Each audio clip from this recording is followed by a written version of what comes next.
Domáce predĺženie rias za menej ako 10 minút? Poďme to vyskúšať. Táto sada od Nanolež obsahuje naozaj všetko, čo budete potrebovať. V balení sa samozrejme nachádzajú umelé riasy v rôznych veľkostiach a to až na 4 až 6 použití.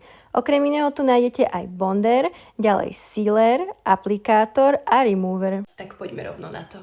Ako prvé použijeme tento bonder, čo je akýsi primer, ktorý pripraví vaše riasy na aplikáciu tých umelých. Ďalej si zoberieme túto špeciálnu pinzetku na riasy a vyberieme si typ, ktorý chcete aplikovať. Ja som zvolila tieto najmenšie 10 mm a môžeme ich tam dať. Aplikácia je naozaj jednoduchá, mne sa trvalo iba pár minút a na záver to určite pritlačíte tou pinzetkou, aby vám to poriadne držalo. Na toto oko som si tie riasy už aplikovala, ale je potrebné ich poriadne spevniť, takže teraz použijeme tento sealer, ktorý nám pomôže docieliť toho, že tieto riasy vydržia až 7 dní. Tu môžete vidieť, ako vyzerá moje oko pred a po aplikácii týchto rias. Tak ja už mám riasy nasadené, trvalo mi to cca 10 minút, takže myslím si, že to je fakt rýchlovka a malo by to vydržať až 7 dní, takže som zvedavá, pretože takýto krásny efekt bezstarostný na 7 dní podľa mňa uvíta každá žena. Na ich stránke nanolež.sk môžete nájsť ďalšie druhy rias. Ja som dneska použila takéto, ktoré sa volajú flirty, takže sú také viacej výrazné, pretože idem s priateľom dneska na rande. Každopádne majú aj viacej klasické alebo ešte viacej výrazné,